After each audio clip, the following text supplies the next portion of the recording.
Untuk itu kepada yang kami hormati Ustaz kita Ustaz Firanda Andirja Hafizahullah Ta'ala, kami silakan. Bismillahirrahmanirrahim. Assalamualaikum warahmatullahi wabarakatuh.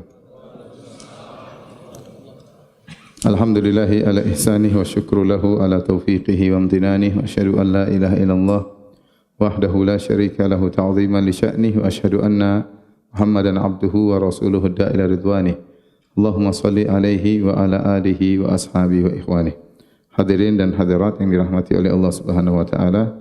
Alhamdulillah, puji dan syukur kita panjatkan senantiasa kepada Rabb kita Allah Subhanahu wa taala atas segala karunia dan nikmat yang Allah berikan kepada kita. Salawat dan salam semoga tercurahkan selalu kepada junjungan kita, suri teladan kita, imam kita Nabi Muhammad sallallahu alaihi wasallam dan juga kepada keluarganya serta seluruh sahabat beliau tanpa terkecuali. Kita melanjutkan bahasan kita. Sekarang kita masuk pada tafsir surat Al-Haqqah. Surat Al-Haqqah. Allah buka surat tersebut dengan firman-Nya Al-Haqqah. Surat Al-Haqqah surat Makkiyah, ya, surat Makkiyah. Sebagaimana sering kita sampaikan, surat Makkiyah itu surat yang turun tatkala Nabi belum berhijrah ke kota Madinah, ya. Al-Haqqah adalah salah satu nama dari nama-nama hari kiamat.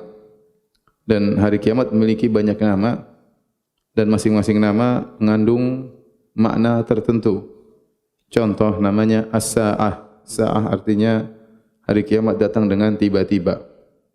Ya, contohnya Yaumul Qiyamah. Yaumul Qiyamah diambil dari qiyam yang artinya berdiri. Karena pada hari tersebut orang akan berdiri lama menanti kedatangan Allah di padang mahsyar di fasil qadha untuk memulai persidangan. Disebut juga dengan Yaumul Hisab, disebut juga dengan Yaumuddin, hari pembalasan.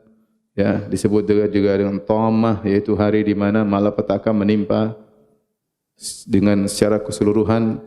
Disebut juga dengan As-Sakhah, yaitu hari ditiupkan sangkakala yang memekakkan telinga karena suara begitu keras. Dan di antara sekian banyak nama hari kiamat adalah Al-Haqqah.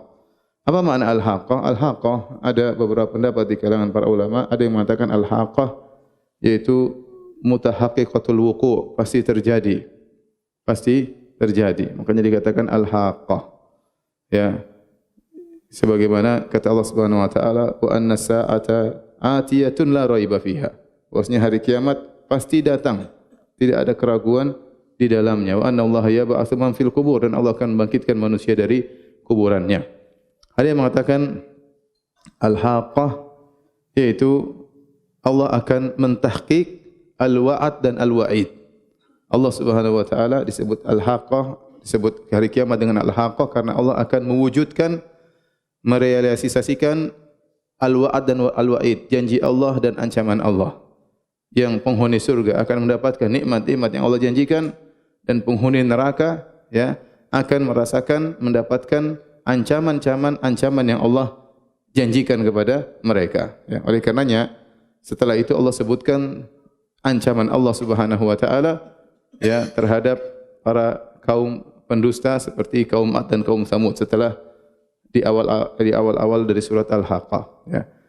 Kemudian juga ada yang mengatakan dinamakan dengan Al-Haqqah, ya, karena akan sebagaimana ini pendapat Syekh Sa'di rahimahullahu taala, bahwasanya al-haqaiq, ya, segala hakikat akan nampak pada hari tersebut. Semua rahasia akan terbongkar pada hari tersebut. Akan terlihat mana yang kafir dan mana yang mukmin, mana yang saleh dan mana yang taleh, ya. Jadi inilah di antara makna-makna al-haqqah yang disebutkan oleh para ahli tafsir yang kembali kepada makna al-haq, ya. Tetapi itulah beberapa pendapat. Ya, mereka ada khilaf dan maknanya semuanya benar insyaallah taala. Allah berfirman Al-Haqqah, wa mal haqqah, tahukah kamu apa itu hari kiamat? Allah ulangi lagi, wa ma adraka mal haqqah, dan tahukah kamu apakah itu hari kiamat? Ini menunjukkan agungnya hari tersebut sehingga Allah membawakan dengan uslub pertanyaan. Mal haqqah wa ma adraka mal haqqah, tahukah engkau apa itu hari kiamat? Kemudian setelah itu Allah sebutkan kadzabat Tsamudu wa 'Adun bil qari'ah. Kaum Tsamud dan kaum 'Ad telah mendustakan Al-Qari'ah. Al-Qari'ah ini juga salah satu nama dari nama hari kiamat. Ya, disebut dengan al-qari'ah karena dia qara'. Qara' itu darb bil quwwah, darbun syadid, namanya al-qara'. Ya, sehingga kenapa dikatakan hari kiamat dengan al-qari'ah? Karena dia benar-benar membuat takut manusia tatkala itu, seakan-akan ada hantaman yang kuat dalam hati mereka karena mereka melihat dahsyatnya hari kiamat. Tatkala matahari redup, kemudian tatkala langit terbelah, tatkala bintang-bintang berjatuhan, tatkala lautan meluap, lautan menjadi lautan api, ini membuat mereka takut luar biasa, seakan-akan jantung mereka dipukul dengan pukulan yang kuat, ya, maka disebut dengan al-qari'ah. Kata Allah, kadzabat Samudu wa 'Adun bil qari'ah. Kaum Samud dan kaum 'Ad telah mendustakan hari kiamat. Kenapa disebutkan secara spesial Samud dan 'Ad? Karena kaum Samud dan kaum 'Ad adalah kaum Arab, dikenal dengan al-Arab al-Ba'idah. Kaum Arab yang sudah punah. Dan ayat ini Al-Haqqah turun kepada Nabi tatkala Nabi di Mekah dan berhadapan dengan orang-orang Arab kaum Quraisy. Orang-orang Arab kaum Quraisy. Sehingga ya, kalau kata sebagian ulama, saya belum mengecek tapi kata sebagian ahli tafsir, kalau kita buka Alkitab Al-Muqaddas atau Injil yang ada sekarang, mereka tidak menyebutkan tentang kaum Samud dan kaum 'Ad. Karena kaum Samud dan kaum 'Ad nabi-nabi Arab, yaitu Nabi Hud dan Nabi Saleh. Dan kaum 'Ad dan kaum Samud, adapun kaum Samud letaknya di sebelah utara Jazirah Arab, yaitu di sekarang kota namanya Al-Ula, 200-300 km kira-kira sebelah utara kota Madinah. Adapun kaum 'Ad terletak di sebelah selatan Jazirah Arab, ada yang mengatakan di Yaman, ada yang mengatakan antara Yaman dan Oman, yaitu daerah namanya Al-Ahqaf. Al-Ahqaf artinya bukit-bukit pasir, ya. Situlah tempat tinggal kaum 'Ad. Sehingga kaum 'Ad dan kaum Samud adalah kaum yang lokasi mereka di Jaziratul Arab. Dan nabi-nabi mereka adalah Arab, tetapi bangsa 'Ad dan bangsa Samud sudah punah, maka disebut dengan al-Arab al-Ba'idah. Tidak ada lagi keturunan mereka karena Allah telah binasakan mereka. Tetapi kaum 'Ad dan kaum Samud dikenal oleh suku Quraisy, oleh orang-orang Quraisy karena mereka bangsa Arab. Oleh karenanya Allah mendahulukan penyebutan mereka. Kadzabat Samudu wa 'Adun bil qari'ah. Kaum Samud dan kaum 'Ad telah mendustakan al-qari'ah, hari kiamat. Kata Allah, fa amma Samudu, adapun kaum Samud, fa uhliku bit taghiyah, maka mereka telah dibinasakan dengan at-taghiyah. Kita tahu bahwasanya kaum Samud binasa dengan sayhah, dengan suara yang sangat keras, ya. Subhanallah, Allah pernah membinasakan satu kaum dengan suara guntur yang sangat keras sampai mereka pun meninggal dunia. Disebut dengan taghiyah, ada dua pendapat. At-taghiyah dari kata tagha, yaitu melampaui batas. Pendapat pertama, kenapa Allah tidak sebutkan sayhah di sini? Mereka dibinasakan dengan suara yang keras, tapi Allah mengatakan mereka dibinasakan dengan taghiyah, dengan suatu yang melampaui batas. Pendapat pertama, yang dimaksud dengan taghiyah adalah suara yang keras yang melampaui batas, yang tidak wajar. Ya, kita mendengar suara guntur yang keras, kita ketakutan, ya, hati kita ketakutan mendengar suara yang begitu gemuruh, yang begitu keras, yang meledak-ledak kita dengar di langit, ya. Namun ini lebih daripada itu. Lebih daripada itu, suara sangat keras yang membuat mereka meninggal dunia. Ya, ini disebut kenapa dinamakan dengan taghiyah. Ya, artinya suara keras yang tidak wajar, yang tidak pernah mereka dengar sebelumnya. Pendapat yang kedua disebut dengan taghiyah. At-taghiyah di sini maksudnya adalah Qudar bin Salif, sang pembunuh ontanya Nabi Saleh. Ya, karena kaum Samud Allah mengutus wa ila Samud akhahum Salihah, kepada kaum Samud kami utus saudara mereka sesuku dengan mereka, yaitu Saleh. Dan Allah kirimkan bersama Nabi Saleh onta Allah, naqatullah, yaitu onta Allah Subhanahu wa taala, yang Nabi Saleh sudah mengingatkan kaumnya, fala tamassuha bisu'in fayakhudhukum adzabun qarib. Jangan kalian sentuh sama sekali onta tersebut, ganggu sedikit pun tidak boleh, kalian akan ditimpa dengan azab yang segera, ya. Tapi mereka tidak peduli, ya. Kemudian kata Allah dalam surat Asy-Syamsi wa Duhaha, idzim ba'atha ashqaha, maka mereka bermusyawarah kaum Samud, maka bangkitlah salah seorang yang paling celaka di antara mereka, konon namanya adalah Qudar bin Salif, sebagaimana disebutkan oleh para ahli tafsir. Dialah yang yatawallal amr, dialah yang yubashirul qatl, dia yang langsung membunuh onta Nabi Saleh, dan dia itu yang disebut dengan taghiyah. Disebut dengan apa? Taghiyah, yaitu seorang yang zalim, yang dia kemudian dengan nekatnya dia pun membunuh onta Nabi Saleh. Tetapi tatkala yang membunuh Qudar bin Salif meskipun satu orang, namun karena itu adalah hasil musyawarah, maka Allah menyiksa mereka seluruhnya. Makanya dalam Al-Quran Allah mengatakan fa'aqaruha, mereka pun membunuh onta Nabi Saleh, mereka pun menyembelih onta Nabi Saleh, padahal yang melakukan cuma satu orang. Tetapi Allah menggunakan kata ganti jamak, fa'aqaruha, mereka pun membunuh onta Nabi Saleh. Meskipun yang melakukan satu orang, tetapi yang lainnya ridha, yang lainnya setuju, maka hukumnya sama. Seakan-akan Allah berkata, fa amma samudu fa uhliku, adapun kaum Samud mereka dibinasakan seluruhnya gara-gara perlakuan Qudar bin Salif satu orang.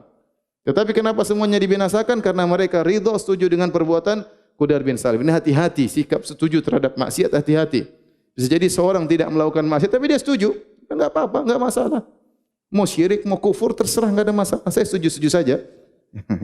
Bahaya, meskipun seorang tidak melakukan tapi ikut setuju, ini bahaya ya, karena bisa jadi dia juga terkena dampaknya, terkena dosa sebagaimana yang dialami oleh kaum Samud. Kemudian Allah sebutkan kaum berikutnya, kaum Ad. Kaum Ad ini sebenarnya sebelum kaum Samud. Makanya disebut dengan Adanil Ula, Ad yang pertama itu kaum Ad, kemudian Samud itu Ad yang kedua, karena Samud keturunan kaum Ad. Samud keturunan kaum Ad. Kata Allah, wa amma Adun, adapun kaum Ad, fa uhliku birihin sarsarin atiyah, maka mereka dibinasakan dengan angin yang sarsar, yaitu sangat dingin dan kencang. Atiyah kencang. Kaum Ad adalah kaum yang istimewa. Allah berikan mereka banyak kenikmatan. Wa zadakum fil khalqi bastah. Kata Allah, Allah tambahkan pada kalian kekuatan. Mereka keturunan Nabi Nuh, tapi mereka melampaui nenek moyang mereka, kaum Nabi Nuh, dengan tubuh yang besar, tubuh yang sangat kuat. Saking kuatnya mereka pun sombong, ya. Fa amma adun fastakbaru fil ardi bighairil haqq wa qalu man ashaddu minna quwwah. Adapun kaum Ad, maka mereka sombong di atas muka bumi karena kekuatan mereka, tanpa ada hak mereka sombong. Karena semua kekuatan Allah yang berikan kepada mereka. Maka mereka sesumber berkata, man ashaddu minna quwwah, siapa yang lebih kuat daripada kami? Memang tidak ada yang lebih kuat dari mereka. Awalam yarau anna Allah alladhi khalaqahum huwa ashaddu minhum quwwah. Tidakkah mereka lihat bahwasanya Allah yang menciptakan mereka lebih kuat daripada mereka. Jadi mereka sombong, mereka angkuh, mereka memiliki bangunan-bangunan yang besar, ya. Hebat intinya kaum Ad. Subhanallah, mereka kufur kepada Nabi Hud, ya. Ini yang mereka tinggal di Ahqaf, ya, antara Hadramaut, antara Yaman dengan Oman, ya, di daerah padang pasir, ya, Jibal Romliyah. Mereka tinggal di situ. Kemudian mereka sombong dan angkuh. Maka Allah binasakan mereka dengan apa? Cuma dengan udara, dengan angin. Allah tidak kirim besi hantam mereka, tidak. Allah tidak kirim macan makan mereka, tidak. Allah kirim angin aja. Ya, angin tapi bukan angin biasa. Angin yang sangat kencang yang mengangkat mereka. Yang sifat angin tersebut sarsar. Sarsar ini mengumpulkan tiga sifat. Sarsarin atiyah mengumpulkan tiga sifat. Pertama, sarsarin angin yang sangat dingin. Dingin di sini dingin yang sangat menyiksa. Ya, karena seorang bisa tersiksa dengan panas dan seorang bisa tersiksa dengan apa? Dengan dingin. Saking dinginnya menembus tulang. Bagaimana kalau 0 derajat saja sungguh dingin, minus 10 derajat, apalagi kalau minus entah berapa derajat. Dingin tersebut sangat menyiksa. Makanya di neraka juga ada siksaan dengan panas, ada siksaan dengan apa? Dengan dingin. Dingin yang sangat tajam, menembus tulang, menyiksa dengan rasa yang sangat amat sakit. Maka sarsar ini angin barid, angin yang dingin. Kemudian sarsar sebenarnya mengatakan seperti Al-Qurtubi dan juga Tahir bin Ashur bahwasanya sarsar itu menguatkan suara yang sangat bising, yang sangat keras. Selain dingin dia sangat apa? Sangat keras. Suara yang sangat keras, berisik. Yang ketiga, dia sangat kencang, sangat kencang. Saking kencangnya Allah Subhanahu wa taala sebutkan dalam surat Al-Qamar, tanzi'un nasa. angin tersebut mencabut manusia. Jadi tatkala angin tersebut datang, mereka sembunyi. Ada yang sembunyi di goa-goa, maka angin tersebut masuk ke goa. Kemudian kayak dipegang sama angin tersebut, dibawa ke udara. Masuk di sumur, anginnya masuk, dicungkil sama angin tersebut. Angin tersebut masuk ke mana-mana, mencabuti mereka. Mereka tidak bisa sembunyi. Ya, saking kencangnya dan tanzi', dia mencabut apa? Manusia. Kemudian dengan sangat kencang, bayangkan ya, badan mereka yang begitu kuat dihembuskan oleh apa? Angin. Antum pernah lihat enggak ada angin kemudian ngangkat, ya. Kita cuma lihat mungkin di berita-berita ya. Kita lihat enggak pernah lihat langsung. Ya, ini manusia terangkat besar kemudian diputar oleh Allah Subhanahu wa taala. Kata Allah, "Sakhkharaha 'alaihim sab'a layalin wa thamaniyata ayyamin husuma." Maka Allah menimpakan angin itu kepada mereka selama 7 malam 8 hari. Selama 7 malam 8 hari. Yang sombong dengan kekuatan mereka cuma mati gara-gara apa? Angin, ya. Cuma mati gara-gara angin, ya. Kemudian diangkat angin tersebut, mengangkat mereka. Kemudian diputar di udara selama 7 malam 8 hari. Husuman. Husuman ini juga ada 2 pendapat. Pendapat pertama, kata ahli tafsir, husuman artinya mutataliyah, mutatabi'ah, tidak berhenti. Selama 7 hari 8 malam, angin tersebut tidak pernah reda sedikit pun. Kencang terus mutar mereka selama 6 hari, selama 7 hari 7 malam 8 hari. Ya, bayangkan. Lamanya seminggu lebih ya. Diputar sama angin tersebut. Kencang sekali. Ada yang mengatakan husuman artinya qati'ah, musta'silah, yang menghabisi mereka. Karena husum dalam bahasa Arab artinya al-qata'. Makanya pedang dinamakan dengan husam. Dinamakan husam karena dia qati'. Jadi sifat angin tersebut sangat kencang, 7 malam 8 hari tidak berhenti dan membinasakan mereka. Ya. Kata Allah, fataral qauma fiha sar'a. Engkau melihat kaum tersebut mereka binasa, sar'a, terhamparkan di atas tanah, ka'annahum a'jazu nakhlin khawiyah. Seakan-akan mereka adalah tunggul pohon korma yang telah kosong, yang telah lapuk. Jadi Allah mengatakan fataral qauma, kau lihat. Dan ini uslub dalam bahasa Arab untuk menggambarkan sesuatu yang sangat dahsyat, seakan-akan engkau lihat langsung. Allah berbicara kepada Nabi Muhammad SAW tidak melihat kejadian tersebut, dan kita baca, dan kita juga baca ayat ini, dan kita pun tidak melihat. Tapi saking dahsyatnya Allah gambarkan, seakan-akan kita melihat. Kalau kau lihat mereka, maka kau akan melihat mereka seperti batang korma yang sudah khawiyah, yang sudah kosong. Apa maksudnya khawiyah? Jadi kata mereka, kata para ulama, ahli tafsir, jadi mereka begitu mereka kabur diambil oleh angin, dicabut oleh angin, tidak ada yang bisa sembunyi. Setelah itu mereka diterbangkan di udara, diputar 7 malam 8 hari. Begitu saking kencangnya mereka diputar sampai lepas usus-usus mereka, keluar usus mereka. Ada yang mengatakan angin tersebut masuk dari mulut mereka, kemudian mencabut tanzi, mencabut usus keluar dari mulut-mulut mereka, sehingga tubuh mereka menjadi kosong seperti a'jazu nakhlin munqa'ir, seperti batang korma yang sudah kosong dalamnya. Ya. Kemudian mereka setelah di 7 malam 8 hari diputar-putar, lepas semua usus mereka, sampai begitu kencangnya leher mereka lepas dari apa? Dari badan mereka, sehingga mereka terjatuh, tertancap di tanah seperti batang pohon korma, yang kata para ulama ini dalil bahwasanya tubuh mereka besar. Karena Allah menyamakan seperti batang apa? Batang korma, tertancap, kemudian tewaslah mereka. Itulah kaum Ad yang sombong dan angkuh, bangga dengan kekuatannya. Allah binasakan hanya dengan apa? Dengan angin, ya. Hanya dengan angin. Tidak usah kirim besi, kirim angin ini sudah tewas. Kata Allah, fahal tara lahum min baqiyah. Apakah ya engkau melihat ada yang tersisa di antara mereka? Tidak ada yang tersisa. Ya. Semuanya tewas, semuanya binasa. Setelah itu Allah sebutkan kaum setelah mereka, Fir'aun. Kata Allah, wa jaa fir'aunu wa man qablahu, dan telah datang Fir'aun dan orang-orang sebelum Fir'aun. Itu ada kaum-kaum yang lain sebelum Fir'aun yang juga Allah binasakan. Dalam sebagian qiraah, wa man kibalahu, wa man kibalahu, yang artinya datanglah Fir'aun dan orang-orang yang bersertanya, yaitu pasukannya, tentaranya yang begitu banyak. Allah sebutkan bukan cuma Fir'aun yang Allah binasakan, Fir'aun dan bala tentaranya. Allah binasakan mereka. Wal mu'tafikat al munqalibat. Jadi al mu'tafikat artinya yang dibalik, yaitu adalah kaum Nabi Lut. Jadi ada yang mengatakan kaum Nabi Lut itu terdiri atas beberapa suku, sehingga makanya Allah menggunakan kata jama' wal mu'tafikat. Itu suku-suku yang dibalikkan oleh Allah Subhanahu wa taala yang mereka melakukan praktek homoseksual, ya, wa ja'alna 'aliha safilaha. Maka Allah angkat kampung mereka ke atas langit, kemudian Allah balikkan.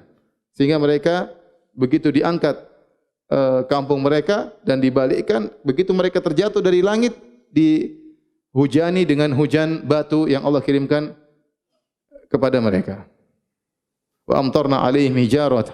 Kami pun mengirimkan batu kepada mereka, sehingga kemudian mereka binasa dalam kondisi terbalik, sehingga diberi nama dengan Allah oleh Allah dengan al-mu'tafikat. Hal ini karena mereka al-jaza' min jinsil amal, balasan sesuai dengan perbuatan, karena mereka telah membolak-balikkan fitrah mereka.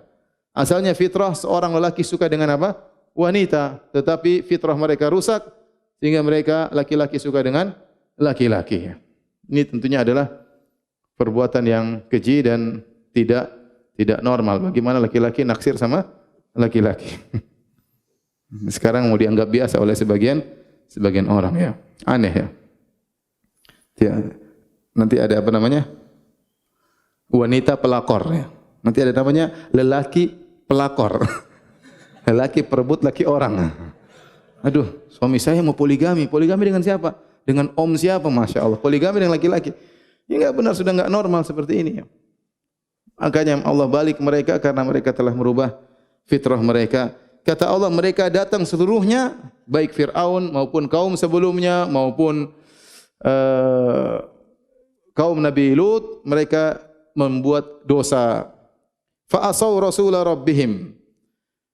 Mereka melakukan kesalahan yang besar dan mereka bermaksiat kepada Rasul Rabb mereka. Fa'akhadhahum akhdatan rabiyah.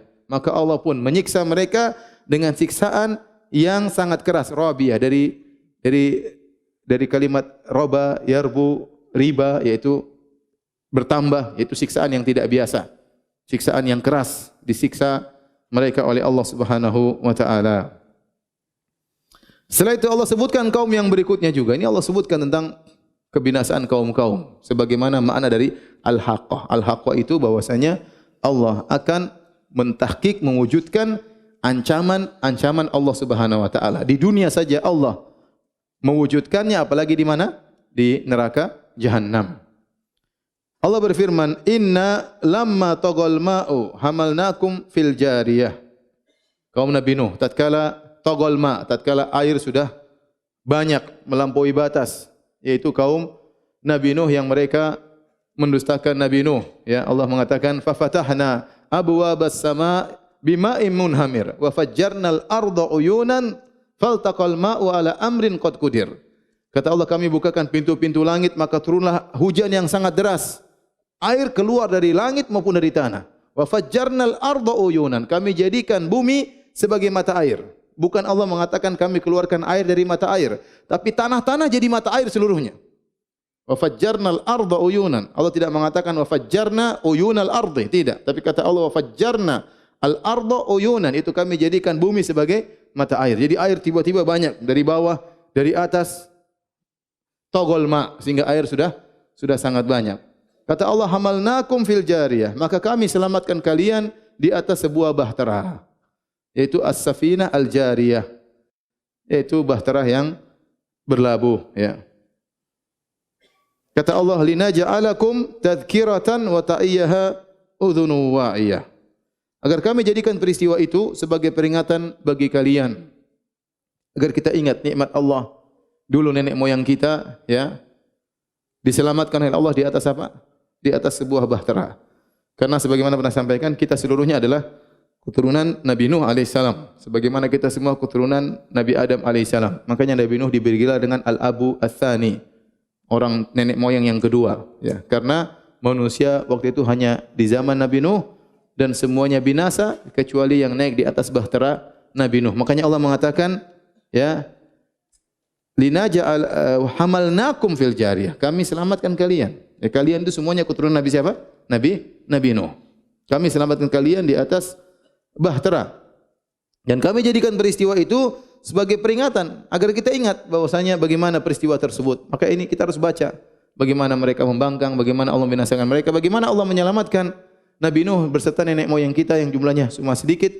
Wa ma amana ma'ahu illa qalil. Tidak ada yang beriman kepada Nabi Nuh kecuali hanya sedikit. Wa ta'iyyaha udhunu wa'iyah.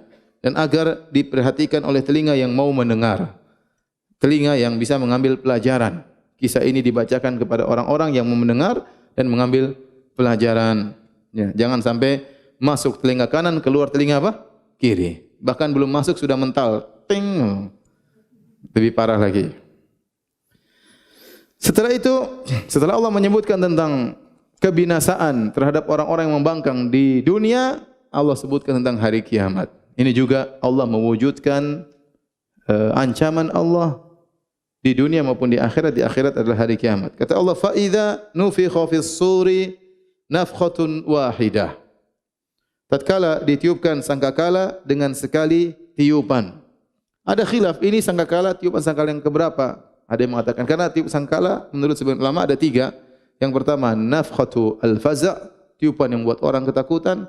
Yang kedua nafkhatu as-sa'aq, yang membuat semua orang meninggal dunia. Kemudian yang ketiga nafkhatu al-ba'ats, yang tatkala tiupan membangkitkan manusia seluruhnya dari kuburan mereka. Nah, ini tiupan sangkakala yang mana? Yang pertama atau yang terakhir?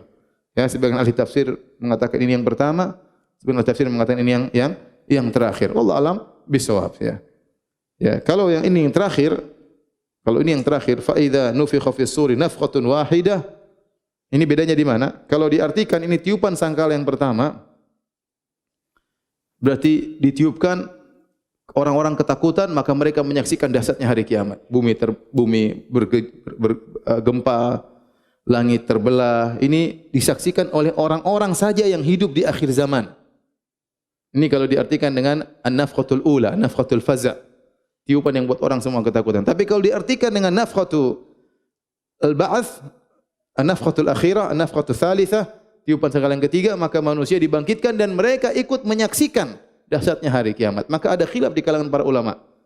Apakah yang menyaksikan dahsyatnya hari kiamat hanya orang-orang akhir zaman, ataukah yang menyaksikan dahsyatnya hari kiamat juga seluruh manusia setelah mereka dibangkitkan, mereka melihat terjadinya perubahan alam semesta yang luar biasa. Sebagian ulama merojikan pendapat yang kedua. Makanya Allah berfirman, ya ayuhan nas ittaqu rabbakum inna zalzalatas saati syai'un 'adzim yauma tarawunaha. Wahai manusia, takutlah kepada Rabb kalian. Sungguhnya gempa yang terjadi pada hari kiamat sangatlah dahsyat. Yauma tarawunaha, hari di mana kalian akan melihatnya. Seakan-akan seluruh kita akan melihat dahsyatnya hari tersebut. Kalau alam bisawab, mana yang lebih kuat? Kalau saya lebih condong pada pendapat kedua, bahwasanya semua akan menyaksikan. Semua akan menyaksikan, Bu. Karena Allah tatkala menyebut hari kiamat kepada orang-orang kafir musyrikin dan mereka sekarang sudah mati. Tidak lain untuk mengingatkan mereka, kalian akan berhadapan dengan hari ini. Sehingga hari kiamat akan dilihat oleh semua orang, ya. Sehingga kalau begitu kita bawakan fa idza nufikha fis suri nafkhatun wahidah, tatkala ditiupkan sangkakala dengan tiupan sekali tiupan, ini adalah tiupan yang ketiga. Jadi setiap tiupan cuma sekali. Jadi bukan tun enggak, sekali aja. Tut langsung hancur. Tut bunyi keras, ya. Langsung bangkit. Bunyi keras lagi bunyi keras mati semua, bunyi keras lagi, sekali tiupan saja maka semuanya apa? Bangkit, ya. 3 kali tiupan dan setiap tiupan cuma hanya sekali tiupan. Kata Allah, wa humilatil ardu wal jibalu fadukkata dakkata wahidah. Dan diangkatlah bumi dan gunung-gunung, lalu dibenturkan keduanya sekali bentur. Subhanallah, ya. Bumi dilepaskan dari pasaknya, diangkat berterbangan, kemudian dihancurkan, ditabrakkan dengan bumi, diangkat baru dihancurkan, turunkan ke bumi, hancur semuanya. Ya. Yas'alunaka 'anil jibal faqul yansifuha rabbi nasfa fayadharuha qa'an safsafa la tara fiha iwajan wala amta. Mereka bertanya kepada engkau tentang gunung, katakanlah Rabbku akan menghancurkannya dengan sehancur-hancurnya. Engkau akan lihat bumi datar, tidak ada gunung, tidak ada lagi lembah. Jadi bumi dicabut, ditabrakkan, dijatuhkan, hancur, ya kathiban mahila, seperti debu pasir yang hancur, tidak lagi kokoh. Kalau kita lihat gunung-gunung yang ada di Arab, gunung-gunungnya gunung pasir, bukan gunung pasir, gunung batu, batu besar ditancapkan. Batu tadi akan hancur seperti debu pada hari kiamat kelak. Kata Allah, ya, subhanallah, kita saja gempa saja yang terjadi di bumi sungguh mengerikan, ya. Gempa, ya, sungguh mengerikan, ya. Apalagi gempa yang terjadi pada hari kiamat kelak. Kata Allah, fa yauma idzi waqa'atil waqi'ah. Maka pada hari tersebut akan terjadilah hari kiamat. Al-Waqi'ah juga salah satu dari nama hari kiamat. Al-Waqi'ah artinya pasti terjadi. Al-Waqi'ah telah terjadi. Tatkala hari kiamat, selain bumi dan gunung ditabrakan, kata Allah, wansyaqqatis sama'u, maka langit terbelah. Fahiya yauma idzin wahiyah. Maka dia pada hari tersebut langit dalam kondisi lemah. Kondisi langit, sebagaimana kalau kita kumpulkan ayat-ayat yang berkaitan dengan langit pada hari kiamat kelak, maka yang pertama, infitar. Idza samaa'un fatarat. Ini kondisi langit pada hari kiamat. Infitar adalah awal-awal terbelah, mulai retak-retak langit, mulai terbelah langit. Kemudian semakin besar belahannya disebut dengan insyiqaq. Idza samaa'un syaqqat. Tatkala langit terbelah, belahannya sempurna. Setelah langit terbelah sempurna, maka fahiya yauma idzi wahiyah. Jadilah dia lemah. Lemah. Tadinya langit itu kokoh, kuat. Sangat kokoh, tidak ada yang bisa menembus langit. Begitu kokohnya sampai dia menahan benda-benda langit besar. Bukankah matahari di langit, bukankah bintang di langit, bukankah planet-planet berada di langit, semuanya ditahan oleh langit. Mereka semua, ya, hinggap di langit. Artinya langit sebagai tempat mereka. Betapa kuatnya langit tersebut. Namun pada hari kiamat, langit yang begitu kuat akhirnya jadi lemah. Tatkala terbelah, mulailah bintang-bintang, dia tidak bisa lagi menahan bintang-bintang. Bintang-bintang yang kokoh berjatuhan, lepas dari orbitnya. Langit tersebut menjadi lemah. Setelah mencapai pada tahapan lemah, baru kemudian tahapan berikutnya at-tayy, yaitu dilipat oleh Allah Subhanahu wa taala. Was samawati matwiyatun bi yaminih. Maka langit pada hari tersebut, belum. Sebelum itu ada namanya al-kasht, ya. Al-kasht itu wa idza samaa'u kusyitat, wa idza samaa'u kusyitat. Tatkala langit di kasht itu dilepaskan dari bingkainya. Seakan-akan langit itu ada tempatnya, dilepas oleh Allah Subhanahu wa taala, dilepas. Setelah dilepas, baru yauma natawis samaa'a katawyi sijili lil kutub, baru kemudian Allah lipat langit tersebut seperti melipat lembaran buku. Jadi urutan kondisi langit yang pertama apa? Enggak ada hadiahnya, ya. Yang pertama infitar, baru awal dari apa?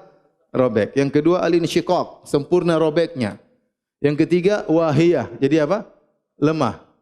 Yang keempat setelah lemah maka dicabut dari bingkainya, tempatnya, ya. Seakan-akan ada bingkainya, enggak ada bingkainya, tapi seakan-akan lepas dari bingkainya. Seperti al-kasy itu seperti seorang yang melepas kulit hewan dari dagingnya. Setelah itu baru yang kelima apa?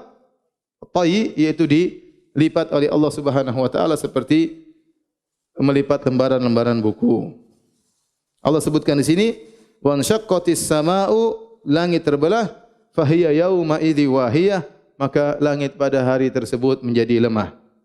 Allah berkata, wal malaku ala arja'iha, maka malaikat berada di penjuru-penjuru langit. Langit itu sangat luas, benda terluas yang bisa kita lihat sekarang ini adalah langit. Yang lebih besar di langit masih banyak. Ada namanya kursi. Wasi'a kursiyus samawati wal ard, lebih luas lagi daripada langit.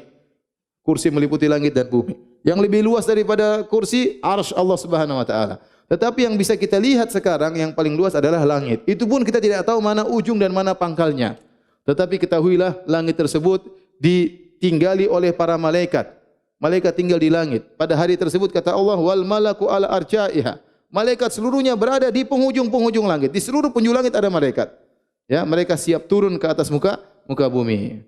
Kata Allah, wa yahmilu arsya rabbika fawqahum yawma idzin thamaniyah. Maka pada hari tersebut ada 8 yang akan memikul arsy Allah Subhanahu wa taala.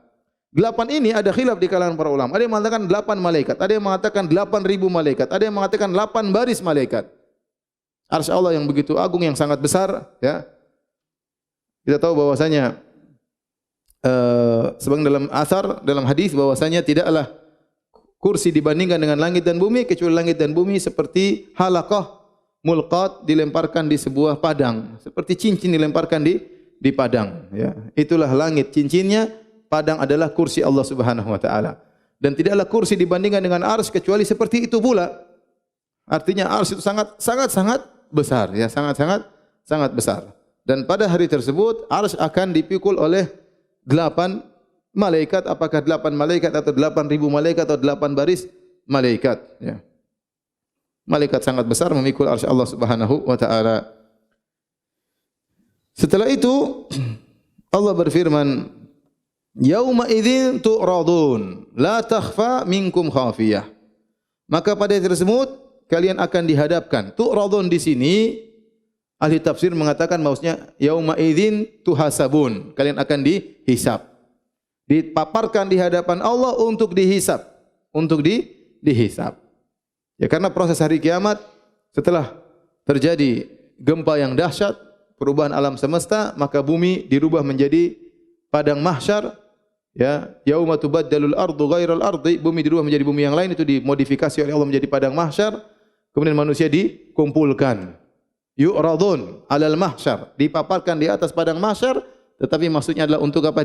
Dihisab. Dari situlah mereka berdiri di fi yaumin kana miqdaru 50 alf sanah. Di hari di mana satu hari seperti 50.000 tahun, mereka berdiri, tidak duduk, mereka berdiri untuk menunggu kedatangan siapa?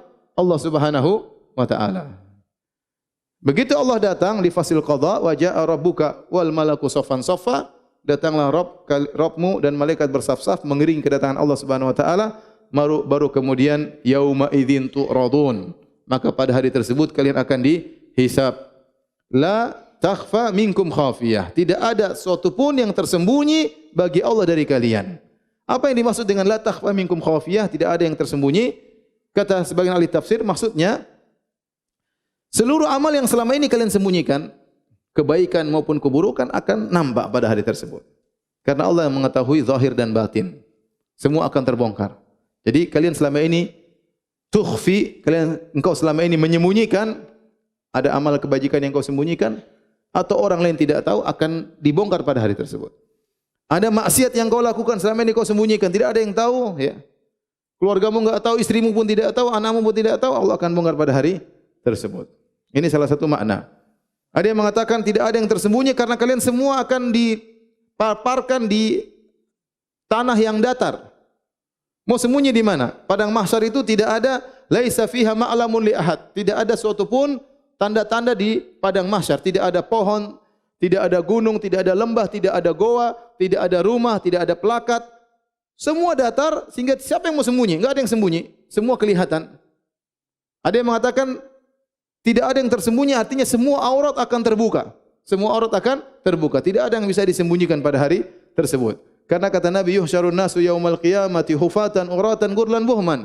Manusia akan dibangkitkan pada hari kiamat dalam kondisi hufatan, tidak pakai alas kaki, uratan, tidak berpakaian, gurlan, belum disunat, buhman, tidak membawa apa-apa, sehingga tidak ada yang tersembunyi. Atau ada yang mengatakan tidak akan tersembunyi mana yang beriman, mana yang kafir. Semuanya akan ketahuan pada hari tersebut. Yauma idzin tu'radun ay yauma idzin tuhasabun la takhfa minkum khafiyah. Tidak ada satupun kondisi darimu yang tersembunyi di sisi Allah Subhanahu wa taala. Tatkala Allah menghisab, maka Allah membagikan catatan amal. Dan disebutkan ini terjadi di Arasat Yaumul Qiyamah, itu di padang mahsyar. Maka manusia terbagi menjadi dua, yang menerima catatan amal dengan tangan kanan dan yang menerima catatan amal dengan tangan kiri. Kata Allah Subhanahu wa taala, "Fa amman utiya kitabahu bi yaminih." Adapun orang yang menerima catatan amalnya dengan tangan kanannya, ini tanda dia baik, tanda dia berhasil, tanda dia lulus. Kalau kita boleh ibaratkan seperti orang menerima raport, menerima ijazah, maka diberikan ijazah tersebut, dia terima dengan tangan kanan. Maka tentu dia akan bangga. Fa yaqulu ha umqra'u kitabiyah. Maka dia pamerkan kepada kawan-kawannya. Kata dia, ha umqra'u kitabiyah. Seakan-akan dia berkata, khudhuh waqra'uh. Ambillah buku catatanku, lihat ijazahku. lihat ijazahku, lihat rapotku, silakan baca, dia bangga.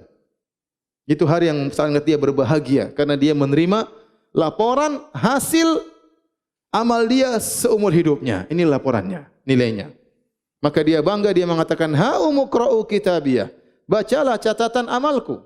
Lihat situ ada berbaktinya kepada orang tua, ada salat malamnya, ada sedekahnya. Dia bangga, nilainya semua bagus. Lihatlah, bacalah. Kemudian dia berkata, "Inni dzanantu anni mulaqin hisabiyah." Di antara yang membuat dia berhasil mendapat nilai yang baik pada hari kiamat kelak, karena selama di dunia dia mengatakan, "Inni dzanantu anni mulaqin hisabiyah." Waktu saya di dunia, saya yakin saya akan bertemu dengan hari ini, yaumul hisab. Saya yakin saya akan diberi laporan tentang catatan amalku. Fa huwa fi 'ishatir radiyah. Kata Allah, maka orang itu berada dalam kehidupan yang diridai, kehidupan yang menyenangkan, kebahagiaan abadi, fi jannatin 'aliyah, dalam surga yang tinggi. Kutufuha daniyah. Meskipun surga tersebut tinggi, tetapi buah-buahannya daniyah. Wa dhullilat kutufuha tadlila. Mudah diambil. Orang yang duduk bisa langsung petik buahnya, orang yang berdiri bisa ngambil buahnya, orang yang berbaring juga bisa ngambil apa? Buahnya. Ya Allah alam bagaimana caranya? Apakah tangkainya turun sendiri? Ya Allah alam ya. Yang jelas tidak ada yang susah di surga. Di surga tidak ada yang susah. Semuanya apa? Gampang. Bahkan buah saja mungkin kita lihat datang sendiri. Tit. Bidadari juga kita lihat langsung datang sendiri. Tit. Menghayal aja. Jadi tidak ada yang susah di akhirat, di surga. Yang susah cuma di dunia. Di dunia semuanya perlu perjuangan. Adapun di akhirat tidak ada namanya perjuangan. Semuanya tinggal menerima balasan. Semuanya adalah kebahagiaan, semuanya adalah kemudahan. Sampai buah-buah saja kalau mau diambil tinggal datang sendiri, tidak perlu Anda loncat, tidak perlu Anda manjat ya. Enggak perlu manjat-manjat di sana ya. Datang sendiri turun kutufuha daniyah, buah-buahnya datang tinggal dipetik, tinggal dimakan. Kemudian kata Allah Subhanahu wa taala, "Kulu washrabu hani'an bima aslaftum fil ayyamil khaliyah."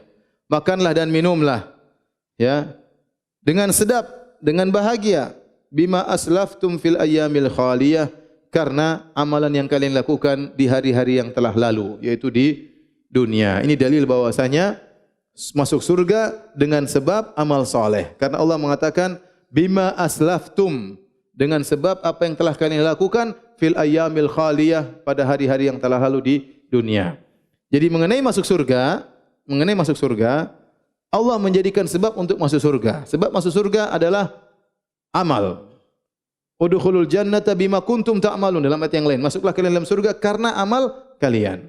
Tetapi amal tersebut sebenarnya tidak pantas untuk bisa membayar surga. Oleh karenanya, amal itu bukan untuk bayar surga, tetapi amal merupakan sebab untuk mendatangkan rahmat Allah dan karunia-Nya sehingga Anda bisa masuk surga. Adapun Anda masuk surga bukan dengan amal Anda, bukan dengan membayar amal Anda. Makanya kata Nabi sallallahu alaihi wasallam, la yadkhulul jannata ahadun bi amalihi. Tidak seorang pun masuk surga dengan membayar amalnya. Wala anta ya Rasulullah, wala ana. Apakah kau juga demikian? Kata Nabi, saya pun tidak bisa masuk surga bukan karena amal saya, ya. Walakin an yataghammadani Allah bi rahmati. Tapi Allah telah memenuhi saya dengan rahmatnya. Jadi yang benar, terlalu banyak dalil Al-Quran maupun Sunnah yang menunjukkan sebab masuk surga adalah amal soleh. Tetapi amal soleh itu bukan untuk membayar apa? Surga. Karena amal kita ini enggak ada bandingannya dengan surga yang kita dapatkan. Antum bayangkan kata Nabi SAW, raka'atul fajri khairu minad dunya wa fiha. Salat 2 rakaat sebelum subuh, itu berapa menit kita kerjakan? Coba ente salat 2 rakaat sebelum subuh berapa rakaat? Berapa menit? 2 menit? 1 menit? 2 menit? Ya. Sunnahnya kan dipercepat ya. Jangan sok lama-lama. Sunnahnya cepat. 3 menit. Itu kalau antum kerjakan dapat pahala lebih baik daripada dunia dan seisinya. Apakah 2 rakaat yang kita kerjakan setengah-setengah ngantuk itu pantas untuk mendapatkan dunia dan seisinya? Tidak pantas. Kalau jual beli ya enggak pantas. Masa cuma 2 rakaat dapat dunia dan seisinya? Enggak pantas. Oleh karenanya amal soleh itu bukan untuk membayar pahala. Enggak cukup. Antum salat malam dapat bidadari. Salat malam aja cuma sambil ngantuk-ngantuk ya, setengah-setengah jatuh. Kalau imamnya kelamaan sudah di belakang. Dapat bidadari enggak pernah ngomel, subhanallah. Ente imam lama sedikit ente ngomel di belakang. Jadi apakah pantas salat malam kita untuk membayar bidadari yang abadi selama-lamanya, enggak pernah ngomel sekalipun? Enggak pantas amal kita. Maka amal kita ini bukan untuk bayar apa? Surga, tapi dia sebab untuk mendatangkan rahmat Allah bagi kita, sehingga dengan rahmat tersebut kita dapat apa? Surga. Oleh karenanya Allah menyebutkan amal soleh merupakan sebab masuk surga, tapi dia bukan untuk bayar apa? Bayar surga. Paham di sini?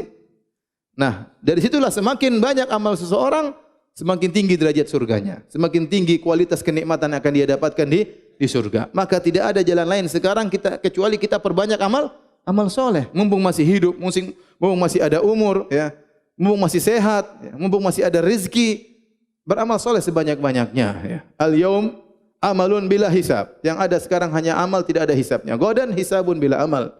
Hari kiamat kelak yang ada cuma hisab, tidak ada lagi amal. Sudah tidak bisa beramal. Maka sungguh beruntung orang yang banyak beramal soleh di dalam kehidupannya di dunia. Kata Allah, kulu washrabu hani'an. Makanlah dan minumlah dengan penuh kebahagiaan, dengan penuh kesedapan. Bima aslaftum fil ayyamil khaliyah. Karena kalian telah beramal soleh tatkala di dunia. Inilah golongan pertama yang mendapat raport nilainya semuanya biru, semuanya keberhasilan. Maka dia pun bangga dengan raport tersebut, bahkan dia pamerkan kepada kawan-kawannya, dia mengatakan, ayo baca, ayo baca. Kita kalau misalnya lulus punya gelar doktor, doktor belum tentu masuk surga. Kalau ini jelas ini raport langsung bisa masukkan dalam apa? Surga. Adapun kita syahadat ijazah di dunia saja kita sudah banggakan, padahal tidak menunjukkan apa-apa. Apalagi seorang pada hari kiamat mendapatkan laporan kehidupannya. Raport kehidupannya selama dia hidup, hasilnya ternyata dia lulus. Maka betapa luar biasa kebahagiaannya. Kemudian Allah sebutkan yang kedua. Wa amma man utiya kitabahu bishimali. Adapun orang yang diberikan catatan amalnya, ya, dengan dari sebelah kirinya, maka ia berkata, fa yaqulu ya laitani lam uta kitabiyah. Dia sudah tahu, dia belum lihat isinya. Tetapi Allah sudah buat dia ingat tentang apa yang dia lakukan. Ya. Kemudian dia tahu ini pertanda dia binasa karena kiri adalah tanda keburukan. Maka dia berkata, ya laitani lam uta kitabiyah. Seandainya aku tidak diberikan catatan amalku. Tidak ingin lihat. Tidak ingin lihat. Tapi kata Allah, ikra kitabak. Bacalah catatan amalmu terbuka dengan sendirinya. Dia akan baca. Dia mau tidak mau dia akan baca catatan apa? Amalnya untuk dihisab. Kemudian dia berkata, walam adri ma hisabiyah. Aku tidak tahu bagaimana hisabku. Dia tidak ingin dihisab. Tetapi tetap aja dihisab. Ya laitaha kanatil qadiyah. Maka tatkala itu dia berkata, seandainya aku mati tatkala ini. Dia ingin mati. Dia ingin selesai urusan. Subhanallah. Waktu di dunia, kematian adalah perkara yang sangat dia benci. Ketika di akhirat, kematian adalah cita-citanya, angan-angannya untuk mati. Karena dia tahu di balik hisab ini akan datang azab yang sangat panjang, yang tiada henti-hentinya dan abadi. Maka kematian yang sangat dia benci tatkala di dunia, hari itu dia sangat yatamannal maut, dia ingin mati tatkala itu. Ya laitaha kanatil qadiyah. Seandainya ya kematian itulah menyelesaikan segalanya, ingin mati. Tapi Allah tidak kasih mati. Kata dia, ma agna anni maliyah. Maka tidak manfaat kepadaku harta yang aku kumpulkan selama ini. Ya, dia dulu punya harta yang banyak, enggak ada faedahnya. Tidak ada faedahnya. Hartanya sedikit pun tidak bisa menyelamatkan dia sama sekali. Karena selama di dunia dia berfoya-foya, dia tidak bersedekah, dia tidak berinfak, ya. Dia ingin kesenangan dunia, maksiat dengan hartanya. Ma'agna anni mali, hartaku tidak bermanfaat bagiku sama sekali. Halaka anni sultaniyah. Binasalah kekuasaanku telah hilang. Apa? Dia dulu presiden, dia dulu raja, dia dulu jenderal, dia dulu pejabat, dia dulu orang terkaya, enggak ada faedahnya jabatan yang dia miliki. Tidak ada faedahnya kekuasaan yang dia miliki. Pada waktu dia dibangkitkan, seluruh kekuasaannya dia tanggalkan. Yang jadi raja cuma Allah Subhanahu wa taala. Kata Allah, "Anal Malik, aina mulukul ard?" Aku adalah raja. Mana raja-raja dunia? Enggak ada yang berani menampakkan, angkat kepalanya, enggak ada. Semuanya takut kepada Allah Subhanahu wa taala.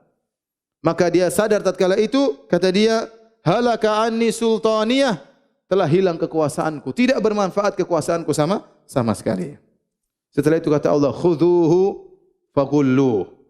Maka peganglah dia, tangkaplah dia, belenggulah tangannya ke lehernya. Ghullu itu begini. di lehernya, tangannya ditaruh di lehernya, baru kemudian dibelenggu. Tsummal jahima sallu, kemudian masukkan dia ke dalam neraka Jahannam yang apinya menyala-nyala. Tsumma fi silsilatin dar'uha sab'una dhira'an fasluku. Kemudian belitlah dia dengan rantai yang panjangnya 70 hasta. 70 hasta di sini Allah alam apa? Hasta manusiakah? Para ulama mengatakan apakah hasta manusiakah atau hasta malaikatkah ataukah 70 ini adalah lambang dari suatu rantai yang sangat panjang? Fasluku, masukkan dia dalam rantai tersebut. Ada yang mengatakan kepalanya dimasukkan rantai itu kan adalah kumpulan halaqah-halaqah, lingkaran-lingkaran besi. Ada yang mengatakan kepalanya dimasukkan dalam lingkaran besi tersebut kemudian digeret. Ada yang mengatakan rantai tersebut dimasukkan dari mulutnya keluar di duburnya kemudian apa digeret. Ada yang mengatakan rantai tersebut dililit pada dia kemudian digeret. Rantai yang sangat panas kalau orang menyentuh tangannya langsung melebur ya. Saking panasnya rantai tersebut. Semua oleh para tafsir dengan berbagai macam siksaan. Makna dari fasluku yaitu masukkan dia, lilitlah dia dengan rantai tersebut. Innahu kana la yu'minu billahil azim. Inilah sebabnya kenapa dia disiksa. Dia dahulu tidak beriman kepada Allah yang Maha Agung. Wala yahuddu ala ta'amil miskin. Dua sebab. Yang kedua, dia tidak pernah memotivasi orang untuk memberi makan kepada fakir miskin. Subhanallah. Dia tidak beriman dan dia tidak pernah berbuat baik kepada orang lain. Pelit yang membuat dia masuk neraka Jahannam. Oleh karenanya sifat pelit sifat buruk. Kalau tidak buruk, kenapa Allah mengkhususkan sifat ini yang membuat dia masuk neraka Jahannam? Dua, tidak beriman. Yang kedua karena apa? Pelit. Oleh karenanya Syekh Abdurrahman bin Nasir As-Sa'di rahimahullah dalam tafsirnya tatkala menafsirkan ayat ini dia berkata, sumber kebahagiaan bagi manusia dua. Pertama ikhlas, yaitu iman kepada Allah. Yang kedua al-ihsan ilal ghair, berbuat baik kepada orang lain. Kalau anda ingin bahagia, kumpulkanlah dua perkara ini. Anda beriman, yang melazimkan anda ikhlas. Yang kedua anda berbuat baik kepada orang lain. Jika anda mengumpulkan dua hal ini, ikhlas disertai membantu orang lain, berbuat baik sama orang lain, anda akan menjadi orang yang paling bahagia.